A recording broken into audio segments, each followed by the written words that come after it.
starting today's video off on this balmy 80-degree December morning. Wow, can you believe it's 80 degrees in December? I'm loving it, but that's not what today's video is about. Today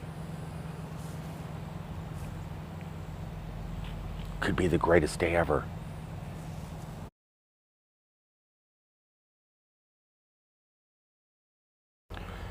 Today could be the day I get Steph stuck in a truck, out of the truck, and venturing off into her own nomadic life. What are we doing? RV Facebook style. Hunting down RVs on Facebook and going and checking them out. And she thinks she found just the right one. Tag along and let's go check this thing out. She wants me to look at it first. Bad decision. All right, well, we found the RV. So Steph found an RV on Facebook for $2,500 out in the middle of Homosassa Springs, in the middle of nowhere. And it took a little bit to find it, but we did. Let's go take a look at this and see if this could be her new home and get her finally out of my life. Well, not really. It'd be weird to get her totally out. I think she's pretty much stuck with me forever. She's stuck with me for like the last 10 years. So looking at all the tires, they actually look really meaty. Now someone just came over here to check on this before we did. He put a battery in. It doesn't have a battery in it right now. It clicked one time with the brand new battery, which from what everyone else is saying sounds like a starter. What I like about this is easy to get to, way easier than my RV. If I have any issues, I have a doghouse I have to take out, and it's a chore. Well, it's dirty, needs to be pressure washed, but other than that, it looks pretty straight. Big, and it was very uncomfortable. Two beds, very much like Cousin Eddie. Yeah. Water's good. I can't turn this the water. This is nice. Yeah, this was a $700 apartment refrigerator. Wow. Yeah, the one that wasn't, it was like this big. And I tore that all out and put that in there. That's full size pretty much. Yeah, it's a full-size apartment. Okay, it looks like at the moment we're probably not going to get that at the moment for her. But he's showing us his backyard, and he built himself a 9,000-gallon koi pond. And he's got this screen on here so the leaves don't fall into it. Because if you can see, there's quite a few trees around. But he's got all this over here. Look at that. Look at these guys. Well, I think we're going to go grab something to eat and maybe find something else on Facebook. We'll know about this one maybe Tuesday. Maybe Tuesday. There's a mechanic coming to look at it. We'll decide then. Well, she's a little disappointed, but it's the first one. It's the first one. Don't know if we're going to see any others today. We might not. But at least we kind of know, and she has a budget now. So we know what to look for. Well, when you can't get the RV that you want, what better thing to do than to come to the water? Would you look at that? Come here. Look what's out here. Just kind of chilling in the water. Got ourselves a little pelican. So she got Dunkin' Donuts this morning. I did not eat nothing, so I figured why not con her into whipping over here and getting some fresh seafood. I don't think she's too happy about it, but I don't care. So in Homosassa, one of the best places to get seafood and eat is down here by the water at Wild Sassa's. It's kind of a stationary food truck that's been built up and has really, really fresh seafood. Everything is cooked to order, and we're gonna go on in there real fast and maybe get some blackened mahi or something, maybe some peeled shrimp tacos. I don't know.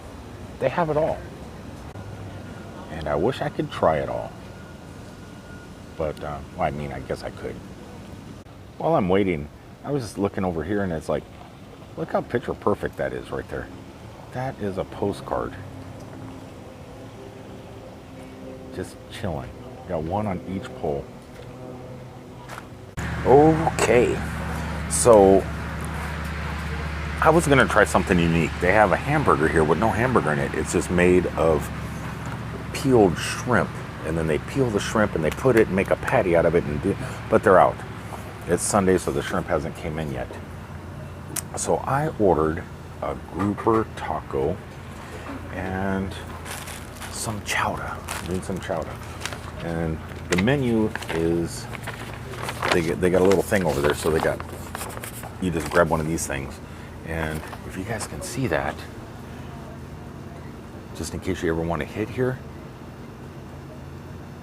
they do have wild shrimp boat, seared yellowfin tuna, mahi shrimpy burger. That's that burger I was gonna get, but not gonna get now. And you can get everything either on a sandwich or in a boat, and they got a bigger version called a barge for the people that are extremely hungry.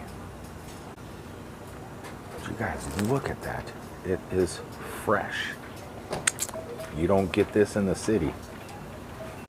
You eat chowder, you have to put these little oyster crackers in, because crackers and oyster crackers and chowder just go great together. Now right now I could say that my favorite chowder I think I've ever had in my life is actually at a chain restaurant, Margaritaville, and it's a corn chowder. Best chowder I think I've ever had. Maybe until now. This looks like it has crab in it. You should have tried it before you put the crackers in.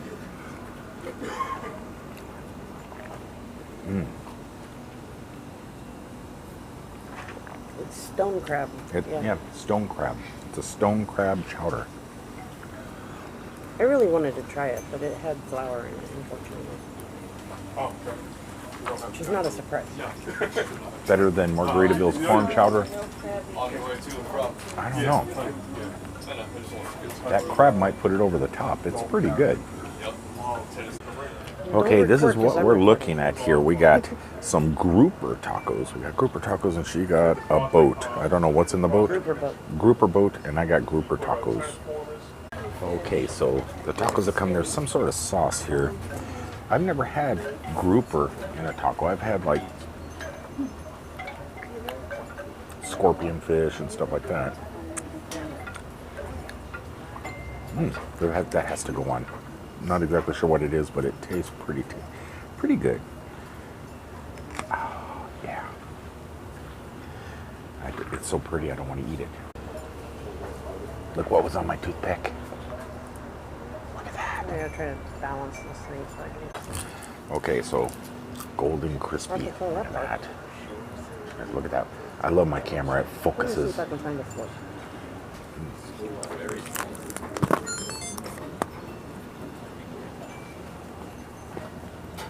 Definitely overstuffed. Lots of grouper in this taco. You go to places like Wolfgang Puck's and places like that, just a little piece of grouper. I think it's because it's supposed to be fancy, upscale, right? Don't make my food upscale, just make it good. So, I found them. has coleslaw in it, grouper, mango slices, and Look what I lots and lots of cheese. And you know what? It goes well together. It's not bad. But honestly, you go to Wolfgang's, that's the size of grouper you get. That's not true. It's pretty true. No, it's not. It's true. It's not true. Well, the food is done, and it's time to hit the road. But before we leave this beautiful place, there's actually one more thing I wanted to show you before we end this video, and it's just about a half a mile down the street from the waterfront here. Check this out. Well, en route to show you guys what I want to show you, would you look at these guys all flocked together here. Just kind of chilling in the park, hoping someone's going to come with some food. They don't know I've already eaten all of mine.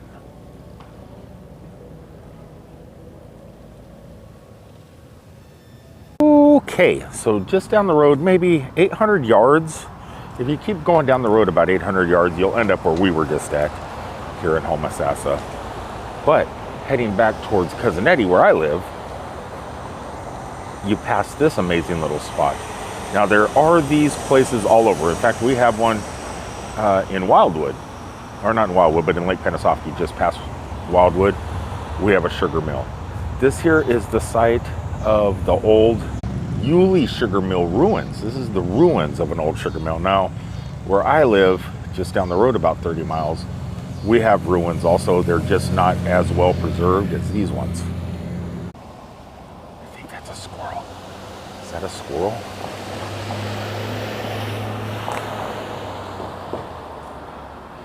Oh no, not a squirrel. Just a piece of wood. Boy, my eyes are playing tricks on me. Oh no, there is a squirrel. Where are you?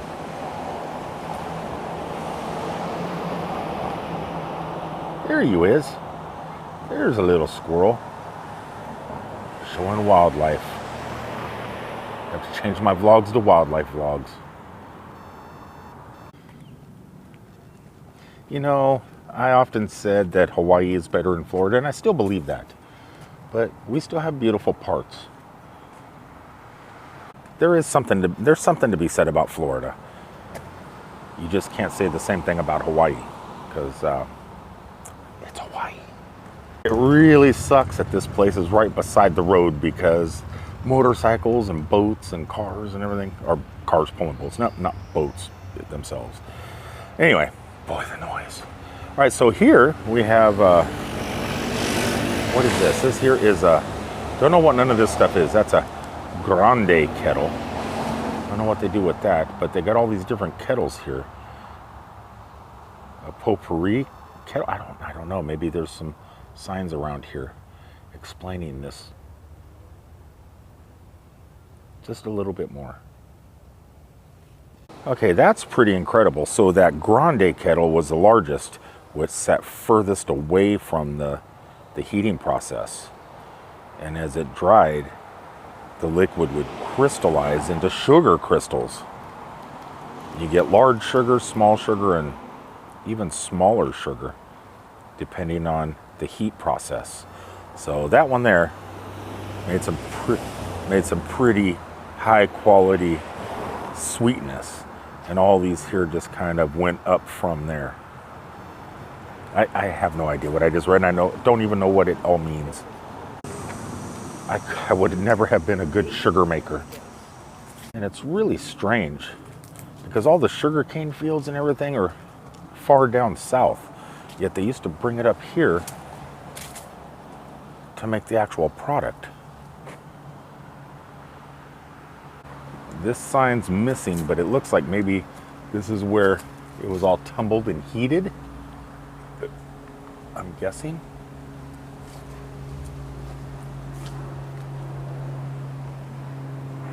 And here is the steam engine and the gears.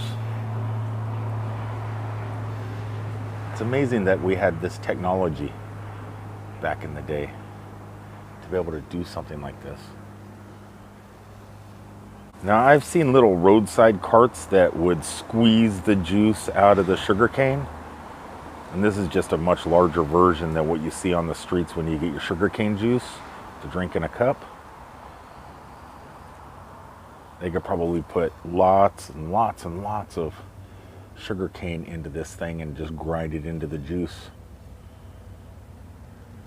all at once. Here it looks like we got some sort of well. Don't know how deep it is. It may not even be a well. And probably not that deep.